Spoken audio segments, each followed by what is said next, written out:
Hi everybody. Welcome to our course, Write Professional Emails in English. Since this is our first lesson, we'll take the basic parts of a professional email and focus on some things you should do and some things you should avoid. By the end of this lesson, you'll have a good understanding of how a basic English email is organized. The first thing I want you to think about is your current email. What does it look like? Is it business appropriate?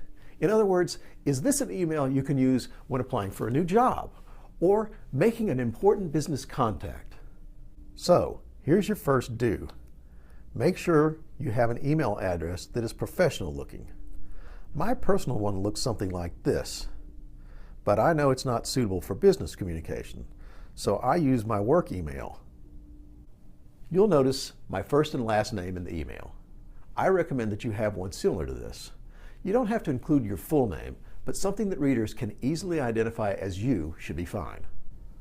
Now, let's look a little bit at the four basic parts of an email and how to write them. These four are the subject line, the greeting, the email text, and the closing. These may seem overly simple, but looking at each part and examining it closely is well worth the effort. We always write a subject line in our heading. This is the first thing we always do when writing an email. It should introduce the topic of the email and get readers' minds focused. Let's look at a couple of examples. In our first example, the topic is unclear. These show the reader exactly why you are emailing them. The subject line should be as clear and as specific as possible. Try to imagine that you are receiving an email. Which subject line has the clearest message? Now, here's something I don't want you to do. Don't forget about the basics of writing in English, like spelling things correctly and getting your grammar, punctuation, and capitalization right. Paying attention to this starts even at the subject line. We will go over this in more detail later in the module. Next comes a greeting. Greetings should be formal and not too familiar. If you are certain about a few details of your reader, this makes things easier. For instance, if the reader is a man, then calling him Miss Alvarez in the greeting seems strange. You laugh, but I've had students address emails to me after meeting me in class, mind you, and still call me Mrs. Landers. Mrs. Landers was my mother's name, and it certainly can't be used to refer to me. If you are not absolutely certain, use titles that are gender nonspecific.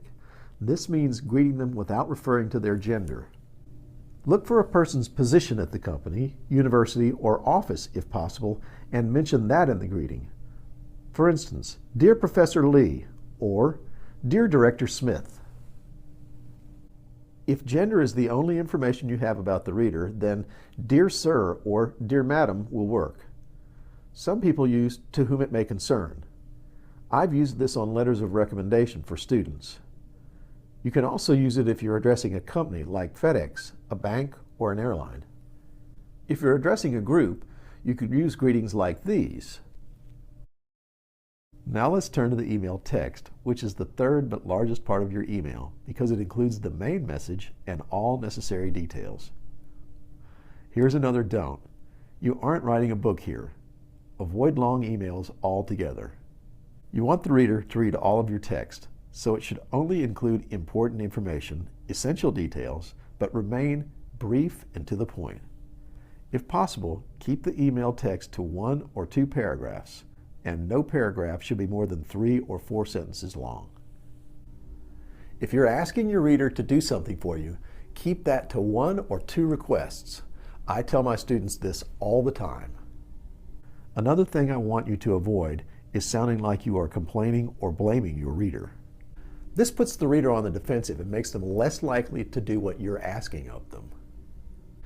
If you ask about something that is incomplete, a trick I use is what I call self-blaming. For instance, if your email is an order or an application that has not gotten a response, your email should say something like, "Perhaps my order was incomplete," or "Perhaps I left something out of my package," rather than complain about the situation. And here's something I always want you to do. Always add a word or two of thanks. When you make a request for information or action, you're asking someone to do something for you. Even if it's their job to do it, no busy person likes to feel like you don't appreciate their effort. The final part of an email is your closing. This is very short and simple. Just add regards or best regards and leave it at that. This is a professional email, so no more than that is needed. This is followed by the signature, your first and last name only. No title, just your name. Add any contact information your reader will need to communicate with you. They already have your email address, but if they need anything else to easily contact you, put it here. Finally, I would like to add a word of caution here. This is our last don't. Never address your email to your reader until you have written it and checked it over, considering all that we've been over in this lesson. It's too easy to hit send by accident before you've carefully considered how it will sound and read at the other end. Wait until the very last to add the email address. And now for our final do. Take culture into consideration. A lot of the information you'll get through this course is based on North American standards. However, not all cultures communicate in the same way. Would people in Japan have the same style of writing as people in France? So, the last check you must do before sending the email is to consider how your reader might understand what you've written. We will look closer at this in our final module. So, let's review what we've learned in this lesson. First, there are 4 parts to a professionally written email: the subject line, the greeting, the email text, and the closing. And here are our do's and don'ts. Do have a professional email. Do make your subject line very clear and brief. Do add words of appreciation. And do consider cultural differences between you and your reader. Now, don't forget about spelling, grammar, punctuation, and capitalization. Don't write a book.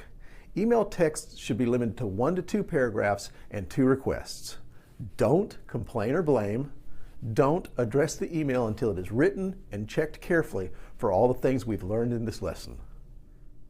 I hope you enjoyed this first lesson and feel confident to write your first email in this course. Try and apply as many of the do's and don'ts as we've covered here. I'll see you in our next lesson.